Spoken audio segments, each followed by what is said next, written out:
National Herald মামলায় ইডির চার্জশিটে রাহুল সোনিয়ার নাম।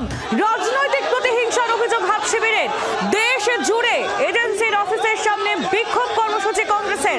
সল্টলেকে ও সিজিও কমপ্লেক্সের সামনে একেবারে তুলকালাম পরিস্থিতি। কেন্দ্রীয় বাহিনীর বিরুদ্ধে লাঠি চার্জের অভিযোগ।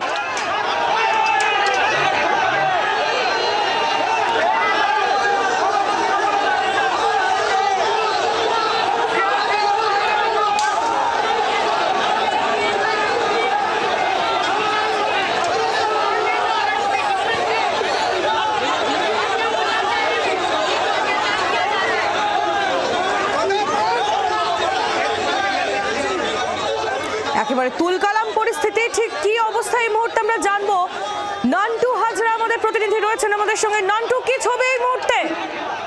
তোমাকে জানিয়ে রাখি, এই মুহূর্তে যারা কংগ্রেসের যারা সমর্থক রয়েছে তারা কিন্তু এই মুহূর্তে সিজিও কমপ্লেক্সের যে গেট, সেই গেটের সামনে তারা বসে কিন্তু বিক্ষোভ দেখাচ্ছে। এবং তোমাদের জানিয়ে রাখি, পশ্চিমবঙ্গ প্রদেশ কংগ্রেসের তরফ থেকে আজকে কিন্তু সিজিও কমপ্লেক্সের ইডি দপ্তর, সেই ইডি দপ্তর অভিযানে ডাক দেওয়া হয় এবং সিটি সেন্টার থেকে তারা মিছিল করে সিজিও কমপ্লেক্সের সামনে এসে বিক্ষোভ দেখাতে শুরু করে। এবং তখনই কিন্তু কয়েকজন বা বিক্ষোভকারী তারা যে গেট রয়েছে সেই গেটের উপরে উঠে গেট টপকাতে যায়। ঠিক সেই সময় কিন্তু সিজিও কমপ্লেক্সের নিরাপত্তার দায়িত্বে থাকা কেন্দ্রীয় বাহিনী তারা কিন্তু লাঠি চালায়, এমনটাই ছবি ধরা পড়ে।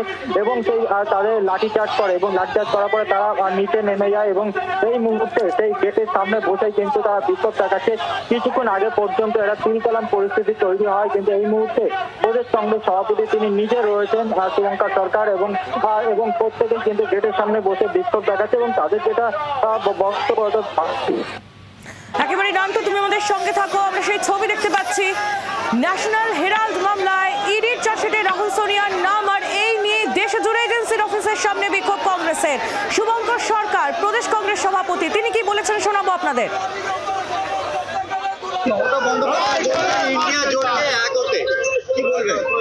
উনি নিজে আগে ঠিক করুন, আয়নার সামনে দাঁড়িয়ে কি করবেন, তারপরে বাকি ভাবা যাবে।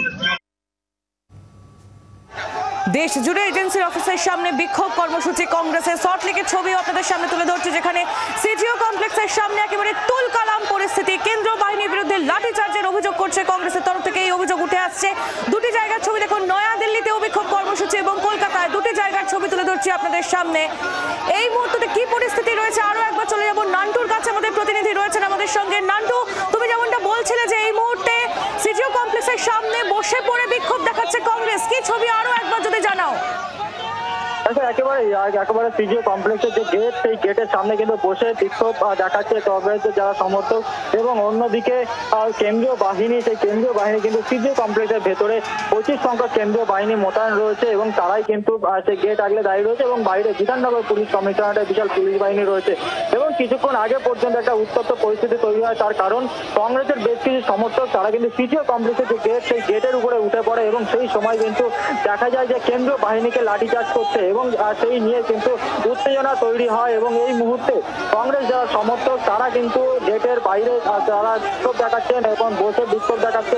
অন্যদিকে প্রদেশ কংগ্রেস সভাপতি তিনি নিজে উপস্থিত রয়েছেন, সেক্ষেত্রে দাঁড়িয়ে এই মুহূর্তে কিন্তু প্রত্যেক বক্তব্য রাখছেন এবং অন্যদিকে গেটের সামনে বসে কিন্তু বিক্ষোভ প্রদর্শন করছে কংগ্রেসের যারা কর্মী সমর্থক এবং নেতৃত্ব যারা এসেছেন তারা।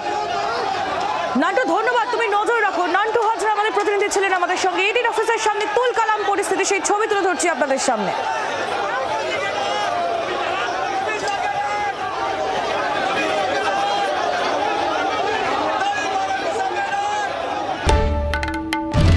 বাংলার আওয়াজ, বাঙালির আবেগ, জি 24 ঘন্টা।